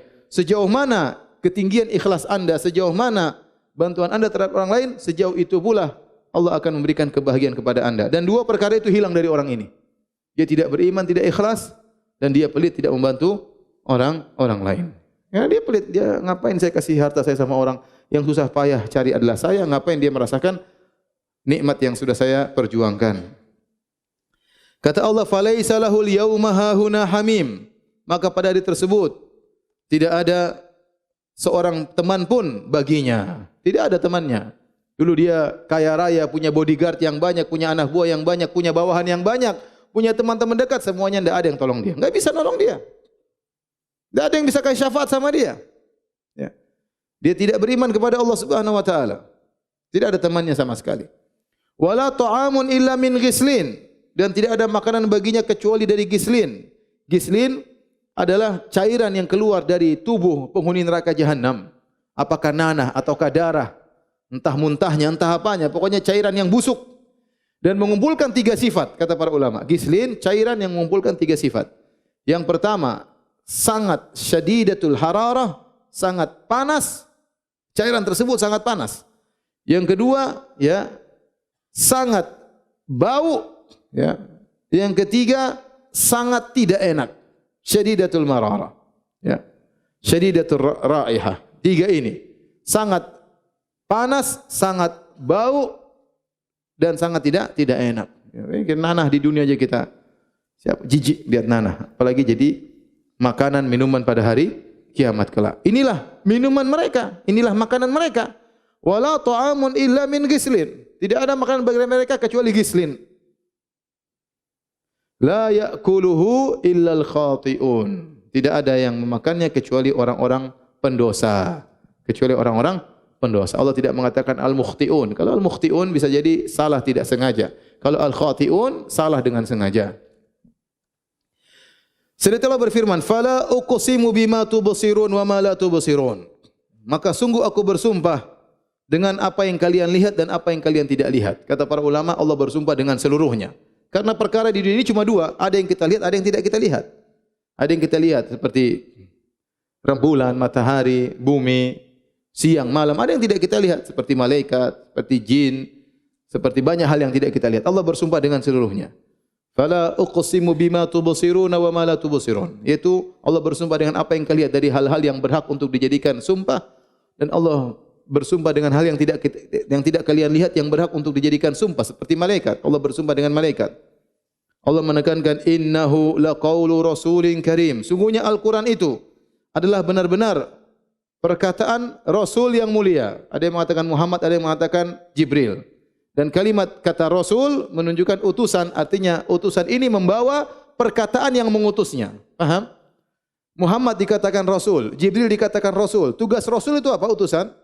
Membawa perintah dari yang mengutusnya. Jadi Al-Quran adalah firman Allah Subhanahu wa taala yang dibawa oleh utusan Allah. Apakah malaikat Jibril ataukah Nabi Muhammad sallallahu alaihi wasallam yang mulia? Wa ma huwa biqauli syair. Sungguhnya Al-Quran bukanlah perkataan penyair. Dan bukan, antum kalau lihat Al-Quran bukan syair. Syair caranya berbeda. Ya. Ada qawafinya, ada aturannya, ada ketukannya, itu syair. Adapun Al-Quran tidak demikian. Al-Quran bukan syair. Subhanallah, ya. Orang baca nathar, baca tulisan, susah untuk menyentuh hati, enak dibaca, kecuali Al-Quran.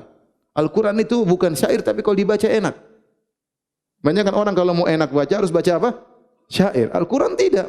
Bukan syair tapi bisa dilakukan, bisa enak didengar. Al-Quranul Karim. Wa ma huwa biqauli syair. Ini bukan perkataan penyair. Qalilan ma tu'minun, dan hanya sedikit dari kalian yang beriman wahai orang-orang kafir Quraisy. Hanya sedikit kalian yang beriman. Wala biqauli kahin, dan ini juga bukan perkataan dukun, bukan mantra-mantra. Mana mantra-mantra? Ya, mantra-mantra. Ya, macam-macam. Simsalabim, abrakadabra, ya. Syirik semua perkataannya itu. Ya. Tidak ada. Tidak sama dengan Al-Quran. Qalilan ma tadhakkarun. Hanya sedikit dari kalian yang mengambil pelajaran. Tanzilum min Rabbil Alamin. Penekanan. Sungguhnya Al-Quran itu turun dari Rabbil Alamin. Dari penguasa alam semesta ini. Yang menciptakan alam semesta ini, menciptakan manusia dan jin, yang menciptakan kalian wahai orang-orang kafir Quraisy. Kemudian Allah tekankan, walau taqawwala alaina ba'dal aqawil. Seandainya Muhammad itu membuat-buat suatu perkataan atas nama kami sedikit saja, ya, la akhadnahu minhu bil yamin. Maka kami akan menangkapnya, menyiksanya dengan tangan kanan kami, yaitu kami akan menyiksa dia dengan hebat. Tsumma laqata'na minhul watin, dan kami akan potong urat nadinya. Bayangkan. Seandainya Muhammad, dan Muhammad tidak akan melakukan demikian, tapi Allah ingatkan. Ini bukan perkataan Muhammad. Kalau ini karangan Muhammad, sedikit saja Muhammad ngarang-ngarang, Allah bilang begini padahal tidak. Ini dosa besar orang yang menisbahkan suatu kepada Allah ternyata bukan firman Allah. Bukan syariat Allah. Hati-hati. Ya, wa antaqulu Allahi ma la ta'lamun. Di antara dosa besar adalah berkata nama Allah yang kalian tidak ketahui. Asal ngomong tentang Allah Subhanahu wa taala. Lagi sekarang bahaya, banyak orang berani bicara tentang agama tanpa dalil. Agama dengan perasaannya, agama dengan ya akalnya. Ya. Kata Allah, seandainya Muhammad mengadang-adakan, mengarang dan mengatakan dari Al-Quran, "Tsumma laqata'na minhul watin," kami akan potong urat tali jantungnya. Ada urat di jantung akan dilepas oleh Allah, maka matilah Muhammad. Fama minkum min ahadin anhu hajizin, dan sekali-sekali tidak seorang pun dari kalian yang dapat menghalangi kami dari pemotongan urat nadi tersebut. Ancaman. Wa innahu latadhkiratul lil muttaqin. Sungguhnya Al-Quran itu benar-benar suatu pelajaran bagi orang yang bertakwa. Pelajaran bagi orang bertakwa. Ini makanya kita di antara kekurangan kita kurang perhatian dengan isi Al-Quran. Sekarang alhamdulillah kita melihat sahwah, perkembangan luar biasa. Betapa banyak orang semangat hafal Al-Quran, anak kecil. Tapi yang itu sarana, yang paling penting adalah bagaimana memahami isi apa? Al-Quran. Karena Al-Quran itu hanya bisa menjadi pelajaran kalau kita pahami maknanya. Ya, kalau sekedar dibaca tanpa dia pahami maknanya, maka belum, itu baru tahapan. Tahapan yang sangat bagus, tapi harus dilanjutkan pada tahapan berikutnya. Anak-anak kita semangatkan untuk hafal Quran, ya.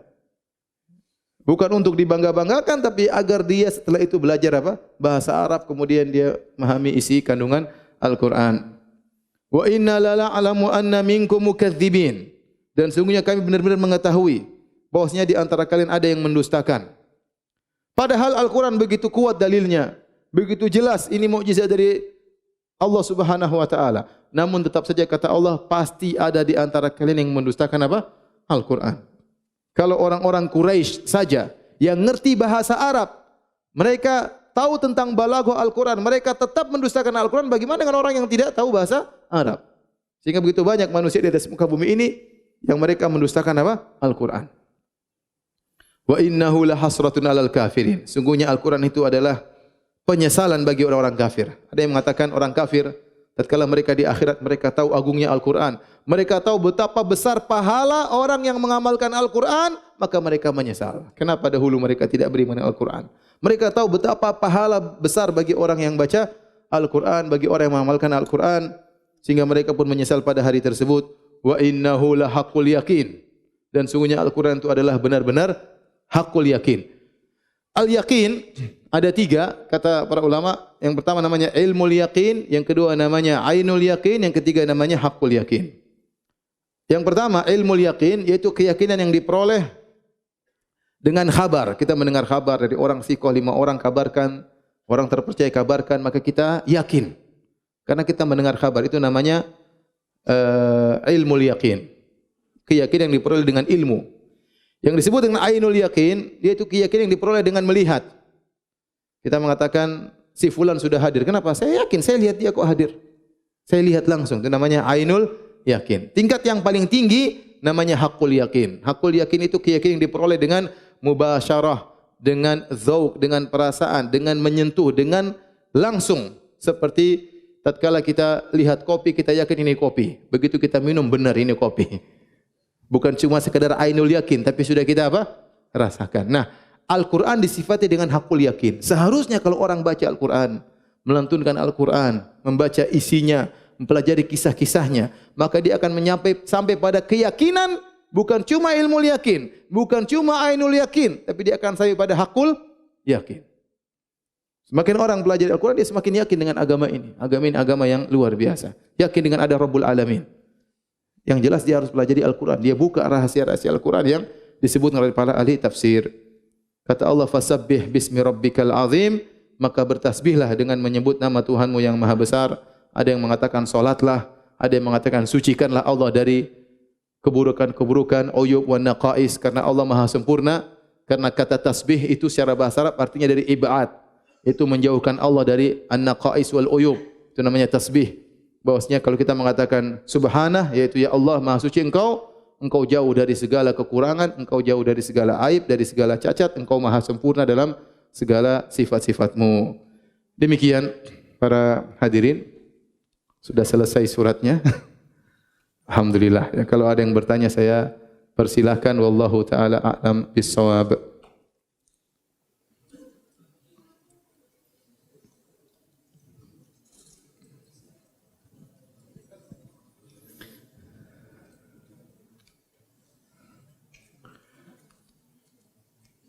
Ustaz, apakah ada kemungkinan bagi orang yang menerima kitab dengan tangan kiri akan diampuni oleh Allah atau mendapat syafaat?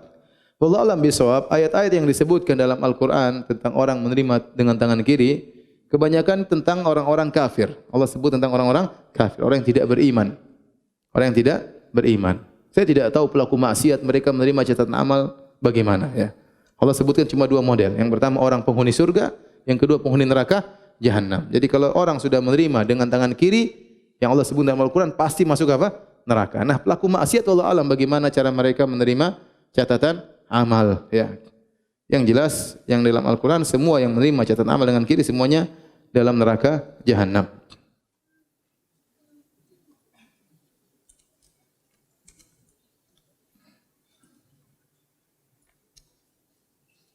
Saya pernah mendengar bahwa tidak ada perkataan Nabi tentang perkara gaib seperti kiamat yang tidak ada atau tidak tertulis di Al-Quran. Apakah benar bahwa hadis yang mengatakan bahwa Nabi membicarakan hal gaib yang tidak ada di Al-Quran itu merupakan hadis palsu? Seandainya sahih, kenapa tidak tertulis dalam Al-Quran? Banyak hal gaib banyak perkara yang tidak dituliskan dalam apa? Al-Quran. Makanya Allah mengatakan wa ma atakumur rasulu fakhudhuhu wa ma nahakum anhu fantahu. Apa yang datang dari Rasulullah maka ambillah. Dan di antaranya Nabi mengabarkan sebagian hal-hal yang gaib, ya, meskipun tidak tercantum dalam Al-Quran, ya. Banyak hal-hal gaib Nabi kabarkan, banyak penjelasan yang Nabi jelaskan yang tidak termaktub dalam Al-Quran, karena Nabi fungsinya adalah menjelaskan isi Al-Quran. Maka tidak mungkin seorang bisa sempurna mempelajari Islam kecuali menggabungkan dua sumber hukum yaitu Al-Qur'an dan hadis ya.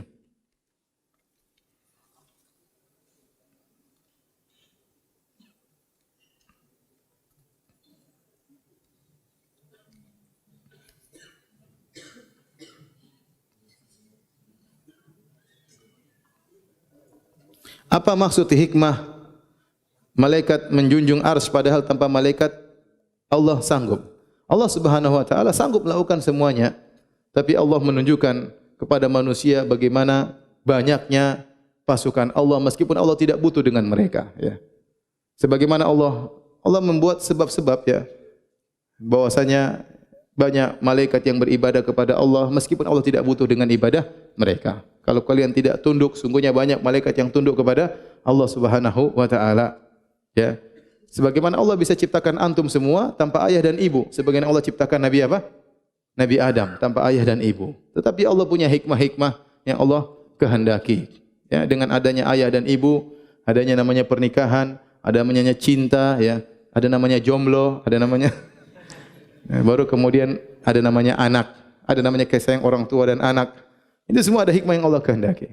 Sebagaimana Allah menciptakan langit dan bumi dalam masa 6 hari, Allah mampu dalam sekejap.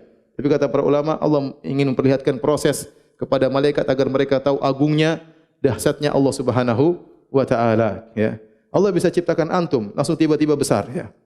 Tanpa melalui kecil. Tapi ada hikmah, Allah ingin tahu bagaimana orang tua sayang kepada anaknya masih kecil, bagaimana imut-imutnya antum waktu kecil. Kalau tiba-tiba besar jenggotan kumisan, Allah bisa memegang langit, arsy tanpa ada malaikat. Tapi Allah ingin demikian. Allah ingin melihat bagaimana agungnya Allah Subhanahu wa taala dengan menciptakan sebagian sebab-sebab. Itu pun semuanya yang kasih kekuatan juga kepada malaikat adalah Allah Subhanahu wa taala. Jadi jangan disangka bahwasanya Allah butuh kepada malaikat, tidak ya.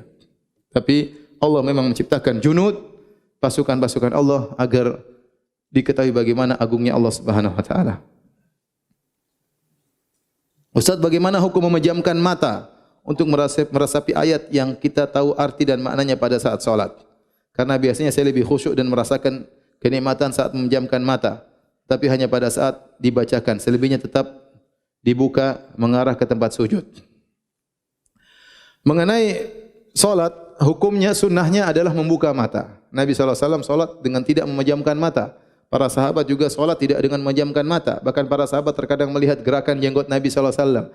Para sahabat melihat gerakan salat Nabi SAW. Nabi terkadang salat di atas mimbar supaya dilihat oleh para sahabat. Berarti para sahabat salatnya tidak memejamkan apa? Mata. Kita memejamkan mata, kalau kita tidak bisa khusyuk dengan melihat, kita latih diri kita agar bisa khusyuk sesuai dengan sunnah. Kecuali ada sebab-sebab tertentu, misalnya kalau kita lagi buka mata ternyata ada ribut di depan, anak kecil dari sana dari sini, kita merasa terganggu, tidak apa-apa, tatkala itu tutup mata. Tapi kalau enggak ada sebab, maka kita berusaha tidak memejamkan apa? Mata, karena sunnahnya tidak memejamkan mata. Kecuali ada sebab tertentu, kita merasa terganggu, misalnya ada gambar-gambar tertentu atau ada gerakan-gerakan tertentu, kita tutup mata tidak mengapa dalam rangka menolak gangguan tersebut.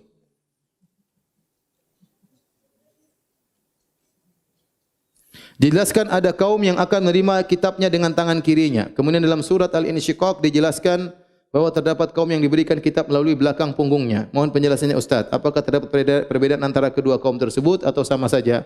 Para ulama mengatakan dua kaum tersebut sama saja. Ya. Amma man utiya kitabahu wara'a dhahri. Adapun orang yang menerima catatan dari belakangnya. Dalam ayat ini wa amma man utiya kitabahu bishimali, menerima dengan kirinya. Ada yang mengatakan mereka menjamakkan, ada yang mengatakan dia terima begini. Ya. Ada yang mengatakan tangannya tembus ke belakang, tembus dada kemudian ke belakang menerima catatan amalnya. Ya. Ada yang mengatakan dia pegang kemudian dia balik ke belakang kiri kali dia balik ke belakang. Intinya ini dua kaum yang sama. Ya. Adapun kaifiyahnya bagaimana? Allah alam ya. Tapi ini dua kaum yang sama. Sama-sama masuk neraka. Dari akhwat.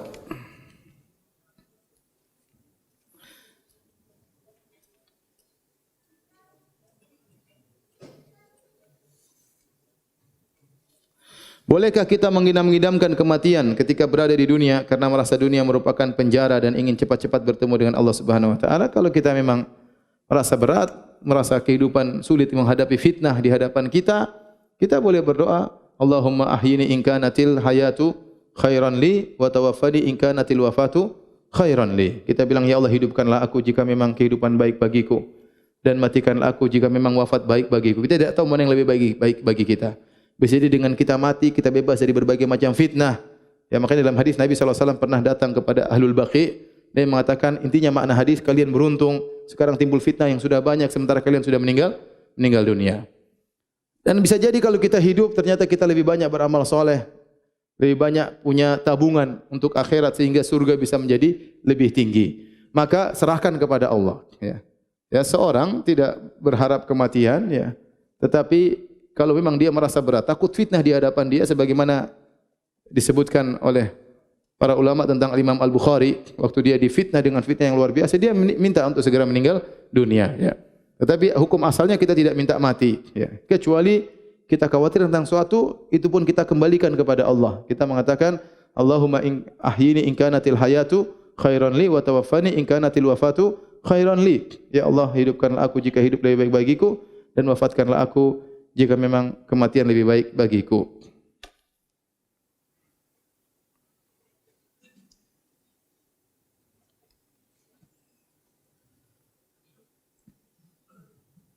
Ustaz, orang tua saya solat 5 waktu, alhamdulillah. Rajin membantu orang lain, tapi beliau enggak pernah baca Al-Quran. Bila diingatkan jawabannya iya, iya saja. Beliau tidak bisa mengaji. Ya itu sebabnya tidak bisa mengaji. Gimana sih? Gimana suruh baca ma'ana biqari? Aku tidak bisa baca. Iqra ma'ana biqari. Ajari dulu biar bisa baca ngaji. Dia enggak bisa ngaji, suruh ngaji. Bila dibilang untuk baca terjemahannya, beliau pun tidak mau, dan beliau suka sekali mendatangi paranormal lain yang bahaya, yang beritahu hal gaib tentang sakitnya dan lain-lain. Apa orang tua saya bisa masuk surga dengan amalan salatnya dan berbuat baik dengan orang-orang saja? Ini urusan Allah, masalah surga dan neraka, tapi tugas Anda sebagai anak yang berbakti terus menasihati orang tua. Nasihati bahwasanya dukun itu tidak boleh. Ya, sampaikan dalil Rasul kita bersabda, dalil sampaikan dengan dalil, sampaikan dengan logika, sampaikan semuanya. Bilang ayah, dukun itu ngawur, bilang aja. Dukun itu enggak benar, ya. Kalau dukun bisa menyembuhkan penyakit, rumah sakit tutup semuanya, ya. Ini dukun aja sakit. Semuanya sampaikan dengan nakli dan akli, dengan dalil nakal, dengan hadis Nabi, dengan ayat Al-Quran. Hafalkan ayatnya, sampaikan kepada orang tua. Allah berfirman dalam Al-Quran, Tuhan pencipta alam, Tuhan pencipta dukun berfirman. Rasulullah SAW bersabda. Kemudian sampaikan terus sampaikan sambil berdoa kepada Allah agar orang tua dapat apa? Hidayah. Ya, kita sudah berusaha. Selanjutnya serahkan kepada Allah Subhanahu Wa Taala. Saat kita dizalimi oleh orang kafir, bisakah kita minta keadilan kepada Allah sementara mereka tidak mempunyai pahala? Minta saja, karena dua kemungkinan. Kalau dia tidak punya pahala, dosa kita dilemparkan kepada dia.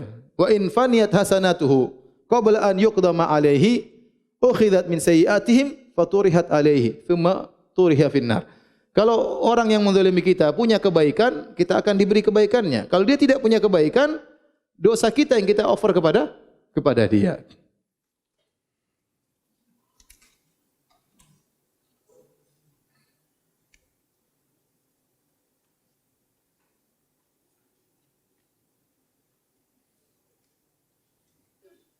Bagaimana hukum seorang yang dahulu jahil, tidak berpengetahuan sehingga tidak melakukan zakat mal? Apakah perlu menghitung dan melakukan zakat mal yang terdahulu? Untuk lebih hati-hati antum tanya di Halo Ustaz, tanya ke Ustaz Erwandi atau Ustaz apa? Musyafa atau Ustaz Anas, ya. Saya ada jawaban di kepala tapi saya tidak yakin dengan jawaban saya. Tanyakan kepada mereka yang lebih paham.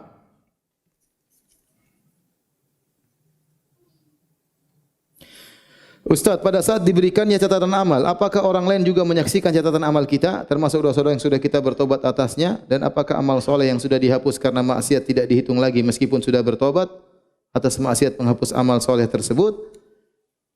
Dalam hadis-hadis ada yang menunjukkan orang-orang dipermalukan oleh Allah Subhanahu wa taala. artinya dibongkar oleh Allah, dipermalukan di hadapan khalayak, orang-orang para pelaku maksiat. Dan juga ada hadis-hadis menunjukkan orang-orang soleh ditenarkan oleh Allah di hari kiamat kelak, ditunjukkan. Ya, seperti sahibul bitaqah, yusahu birojulin, diteriakan, dipanggil seorang dari umat Muhammad SAW di hadapan khalayak. Allah ingin. Dan ada sebagian hadis menunjukkan orang-orang soleh, Allah hanya antara Allah dengan dia, ya, hanya Allah dengan dia, didatangkan di hadapan Allah, kemudian dihisab, ya, dan Allah tidak ada yang lihat kecuali antara dia dengan Allah Subhanahu wa taala. Wallahu alam bisawab, ya. Demikian hadis-hadis yang saya dapatkan. Ada sebagian orang yang dibongkar, ada sebagian orang yang disembunyikan. Tetapi kalau orang-orang soleh, hukum asalnya Allah tidak bongkar di hadapan khalayak, antara Allah dengan apa? Dengan dia, ya. Allah sebutkan dosa-dosanya, kemudian dia ingat, kemudian Allah mengatakan waqad satartuha fid dunya, satartuha 'alaika fid dunya, di dunia dulu aku tutupi dosa-dosamu dan sekarang saya ampuni dosa-dosa tersebut, ya. Apakah semua amal baik kita akan apakah tadi kalau seorang sudah bertobat dosanya masih diperlihatkan? Ini ada khilaf di kalangan para ulama. Sebagian ulama mengatakan tetap diperlihatkan dan sebagian ulama mengatakan tidak diperlihatkan lagi. Ini pembahasannya sebagaimana disebut oleh Syekh Saleh As-Sindi hafizahullah taala dalam kitabnya Al-Hasanat dan As-Sayyi'at, ya. Dia bahas bagus masalah ini dan kebanyakan ulama berpendapat bahwasanya dosa yang sudah kita bertobat tetap diperlihatkan oleh Allah Subhanahu wa taala.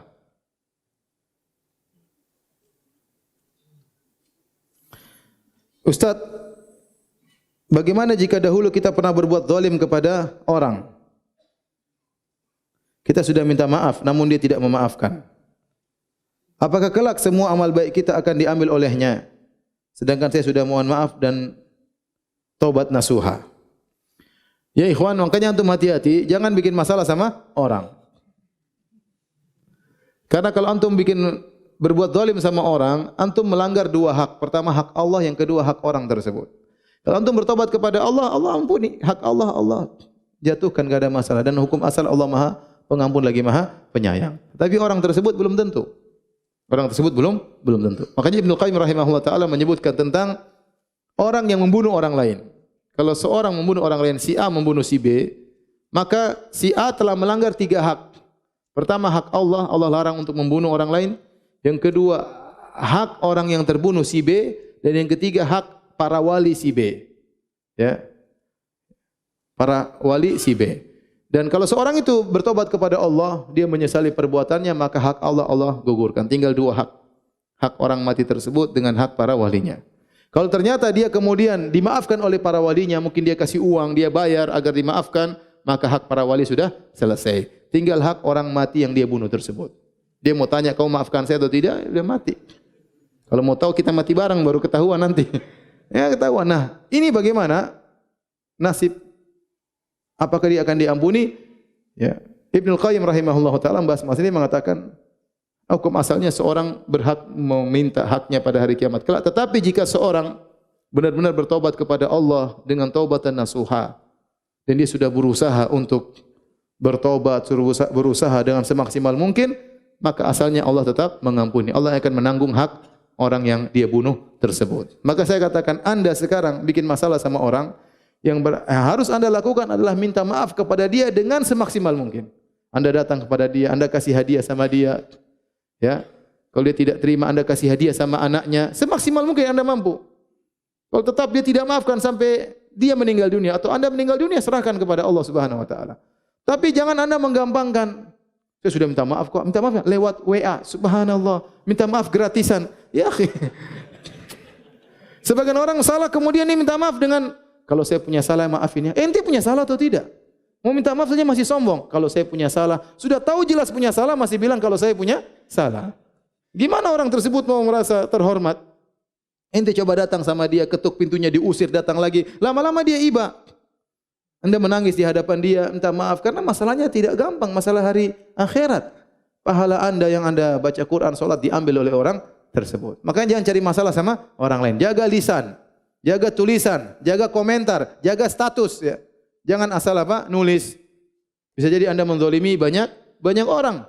Betapa banyak status dikeluarkan menzalimi, menyakiti ribuan orang, menyakiti jutaan orang. Hari kiamat repot nanti orang seperti ini. Ya. Maka hati-hati, seorang jangan meninggal dalam kondisi menzalimi orang lain. Tapi kalau dia sudah berusaha minta maaf semaksimal mungkin, tidak dimaafkan, serahkan kepada Allah. Allah Maha Pengampun lagi Maha Penyayang.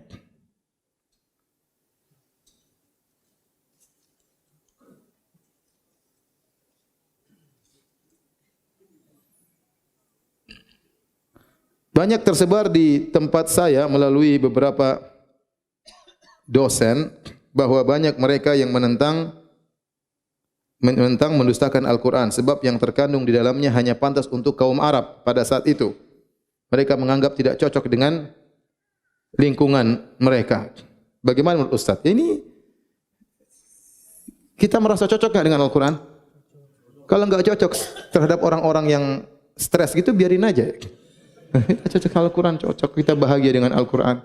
Hadis-hadis Nabi cocok. Mereka orang liberal, mereka mengatakan, lihat Al-Quran, itu hanya cocok untuk 1400 tahun yang lalu.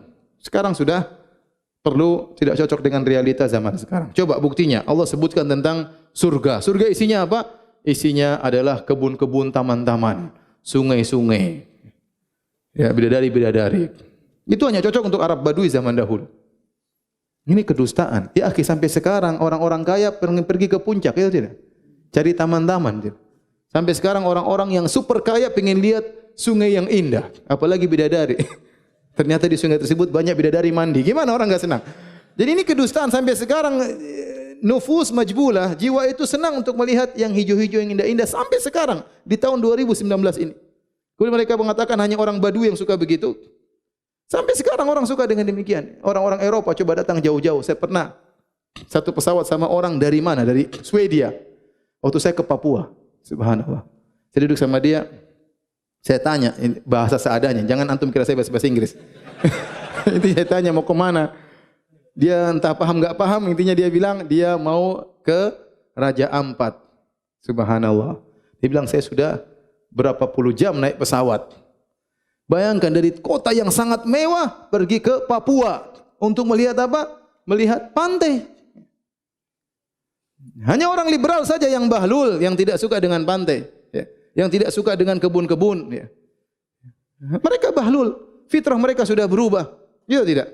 Maka jangan dengar perkataan mereka. Jangan dengar perkataan mereka. Kalau tidak cocok dengan mereka, wajar. Mereka cocoknya homoseksual halal. Itu baru cocok bagi mereka. Itu baru sesuai dengan fitrah mereka. Homoseksual apa? Halal. Perempuan boleh menceraikan suaminya. Itu baru cocok syariatnya buat mereka. Bisa baca syariat yang hendaknya dirubah. Di antaranya bukan cuma suami yang boleh mencerai istri. Istri juga boleh mencerai apa? Suami.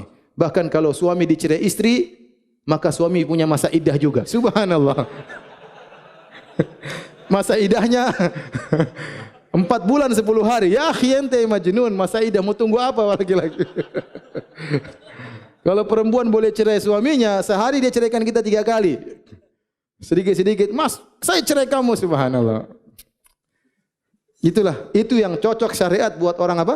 Liberal. Al-Quran enggak cocok, ya memang enggak cocok karena hawa nafsu mereka. Cocoknya syariat yang menyimpang, homoseksual halal dan yang lainnya, itu yang cocok bagi mereka. Baik, demikian saja kajian kita. InsyaAllah kita lanjutkan nanti malam dengan tafsir surat Al-Jin. Ada hadiah. Baik, siapa yang bisa jawab pertanyaan pertama?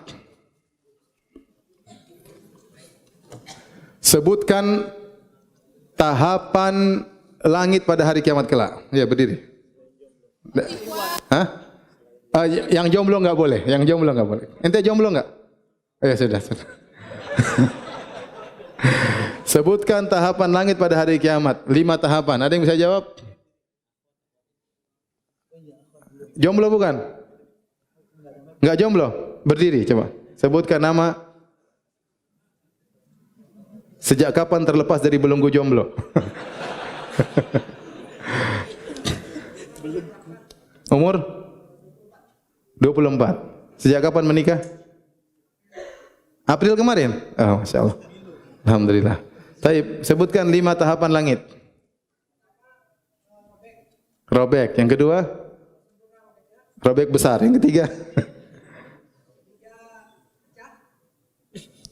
Enggak. Yang ketiga, sama itu robek juga. Terbelah itu robek. Bahasa Indonesia yang lain namanya robek. Yang ketiga,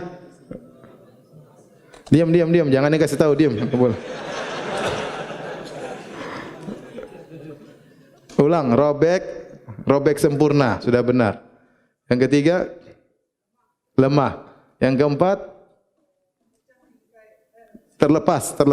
dilepas. Yang kelima, Masya Allah, silakan. Fadal.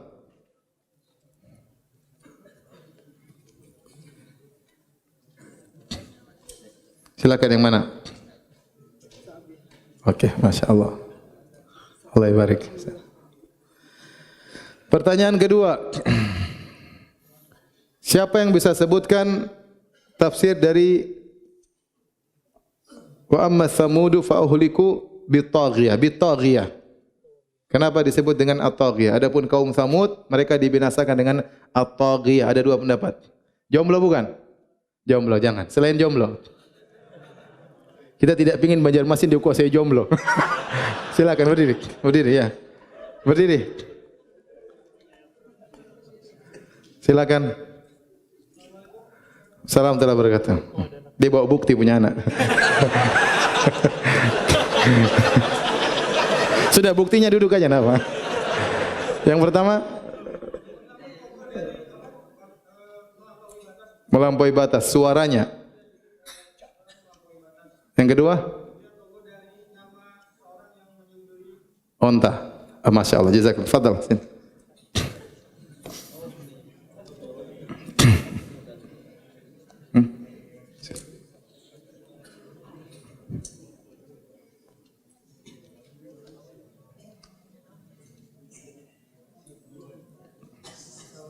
Salam, salam. Silakan. Yang mana? Bingung. Saya pilihkan. Oh, ini aja bukunya Ustaz Yazid, insyaallah. Baik. Baik. Milih buku saja bingung. Baik, kita lanjutkan. Siapa yang bisa sebutkan 3 sifat dari Gislin? Silakan. Yang di luar angkat tangan. Jomblo bukan? Alhamdulillah, silakan. Yang pertama? Iya, sangat bau. Yang kedua, raihah. Yang kedua, sangat tidak. Yang ketiga,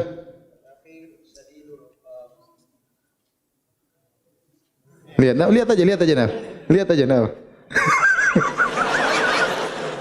Nah, yang ketiga apa? Sangat panas, Masya Allah. Silakan, fadal. Masya Allah.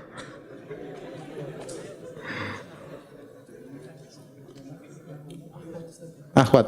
Taib, yang akhwat. Silakan pilih.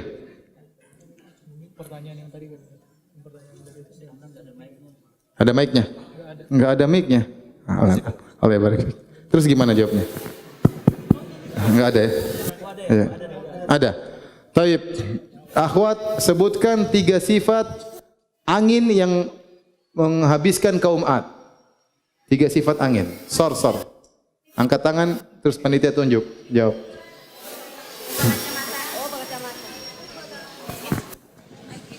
Ingat ya, sifat angin, bukan sifat suami anti ya, sifat angin. Syadid. Silakan. Assalamualaikum warahmatullahi wabarakatuh. Waalaikumsalam warahmatullahi wabarakatuh. 1, angin yang sangat dingin. Yang kedua? 2, angin yang mengeluarkan suara yang bising dan keras. Yang ketiga? 3, angin yang sangat kencang bisa mencabut manusia. Masya Allah, jazakillah khairan. Pilih yang mana? Ensiklopedia bid'ah atau fikih salat? Ya. Yang ini aja ya. Ya udah ya, enggak apa-apa. Yang ini ya? Enggak ya. Jazakallah. Baik, pertanyaan kedua buat ibu-ibu pula.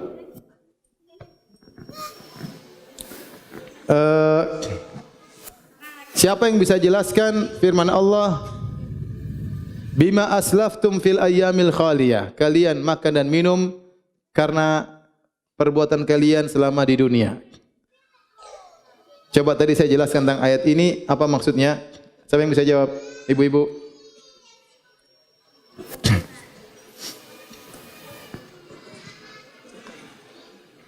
Ulangi pertanyaannya Ustaz. Ulangi. Saya ulangi, Allah berfirman, "Kulu washrabu hani'an bima aslaftum fil ayyamil khaliyah." Makanlah dan minumlah kalian di surga karena amal soleh kalian selama di dunia. Saya tadi berbicara tentang karena amal soleh kalian selama di dunia. Saya jelaskan maksudnya begini. Apa penjelasan saya? Tunggu ya. Saya tunggu enggak apa? Memang kita laki-laki sabar menunggu.